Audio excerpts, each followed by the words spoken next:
Good morning મિત્રો. આજની સવારની પ્રેમી સલામ, જય મસીહ કી. પ્રભુનો આપણે આભાર માનીએ છીએ. આજે અંતિમ દિવસે આપણે ગધેડાના સંદર્ભના જે સંદેશ છે એનો અંતિમ સંદેશ જોઈશું. આજે શનિવારના દિવસને સપ્તાહના અંત દિવસની ભેટ માટે પ્રભુનો આભાર માનીએ છીએ. ગધેડાના સંબંધમાં ચમત્કારિક રીતે જે બાબતો બની એ બાઇબલમાં 4 પ્રસંગો છે જે આપણે જાણીએ છીએ, સારી રીતે જાણીએ છીએ. એ 4 પ્રસંગોમાં ગધેડા સંબંધી જે બાબતો છે એ બતાવવામાં આવેલી છે. પહેલો પ્રસંગ ગણનાનું પુસ્તક 22મો અધ્યાય અને 28મું વચન જોજો. બલામની ગધેડીને વાચા આવી, એટલે કે બલામની ગધેડી બોલી. ત્યાં ઈશ્વરની વિરુદ્ધ તેને લઈ જવામાં તેનો ઉપયોગ કરતા ત્યારે બલામને રોષ ચડ્યો અને તેણે તેને મારી. અને યહોવાને ગધેડાની વાચા આપી, એની વાચા ખોલી. તેણે બલામને કહ્યું, મેં તને શું કર્યું છે કે તે મને 3 વાર મારી? શું હું મારા ગધેડાની નથી જેના પર તે આખા જન્મભર સવારી કરી છે? એટલે કે શું હું તારું જાનવર નથી? તારી પર મેં આ જીવન સવાર થઈ છું અને તે મારો ઉપયોગ કર્યો છે, પણ તે આજે મને મારી છે. એવી ગધેડાની વાચા આવી, એટલે કે બલામની ગધેડીને પ્રભુએ વાચા આપી. એક પ્રસંગ એ જોવા મળે છે. અને એટલે બીજો તેને 16મું વચન, મૂંગા ગધેડાએ માણસની વાણીથી પ્રબોધકની ગેલછાને અટકાવી. ત્યાં પિત્તરે વર્ષો પછી નોંધ કરી કે ગધેડાની વાચાએ એ પ્રબોધકની ગેલછાને અટકાવી. ત્યાં અટકાવ કરે, જ્યારે અંત આવ્યો ત્યારે પ્રભુએ ગધેડાને વાચા આપી અને એને અટકાવ્યો. બીજો પ્રસંગ ન્યાયાધીશનું પુસ્તક 15મો અધ્યાય અને 15 ને 16 વચન, સામસુને ગધેડાના જડબાથી 1000 માણસને મારી નાખ્યા.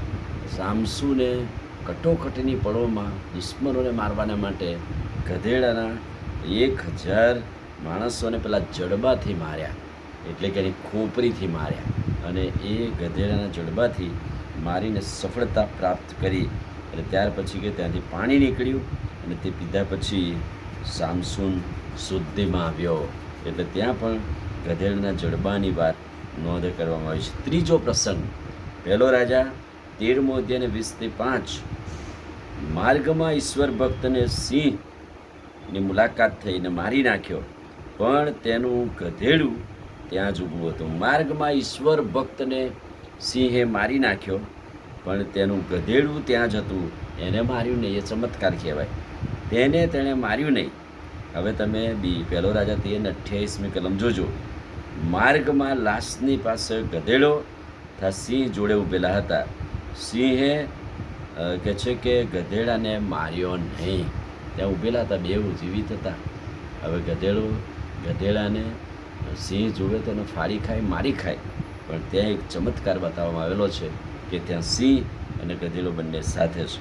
અને ચોથો પ્રસંગ બીજો રાજા 6ઠો અધ્યાય 24 ને 25મું વચન, ઇઝરાયલમાં ભારે દુકાળ પડ્યો ત્યારે ગધેડીની મૂંડી રૂપાના 80 શેકેલે મળવા લાગી. એટલે કે લોકોએ ગધેડાની મૂંડીનો પણ ઉપયોગ કર્યો ખોરાક તરીકે, એ વેચાવા લાગી. અને ત્યાં પણ કહે છે કે દુકાળ પડતા કટોકટીની પળોમાં ગધેડાની મૂંડી રૂપાના 80 શેકલે મળવા લાગી. અને છેલ્લી વાત કે આપણા પ્રભુ ઈસુ ખ્રિસ્તે આ મૂંગું અને શાંત ગણાતું પ્રાણી એ ગધેડાનો ઉપયોગ કર્યો, એની પર સવાર થયા અને પ્રભુએ એને માન આપ્યું. અને યરુશલેમની સવારીમાં ઈસુ અને ગધેડાની વાત આપણે જોઈએ છીએ, સાંભળીએ છીએ અને જાણીએ છીએ. પ્રભુ એની પર સવાર થયા અને પ્રભુએ એમનો મહિમા પ્રગટ કર્યો. આમીન. પ્રાર્થના કરી. વાલા પ્રભુ, આજે સવારે તમારા અદ્ભુત અને પવિત્ર વચનને માટે આભાર. વચનના પ્રકાશમાં અમને દોરો. આજનો દિવસ આશીર્વાદિત કરો. સપ્તાહના અંતિમ દિવસની ભેટને માટે આભાર માનીએ છીએ. પ્રાર્થના પ્રભુ ઈસુના નામમાં કરીએ છીએ. સાંભળોને માન્ય કરો. આમીન.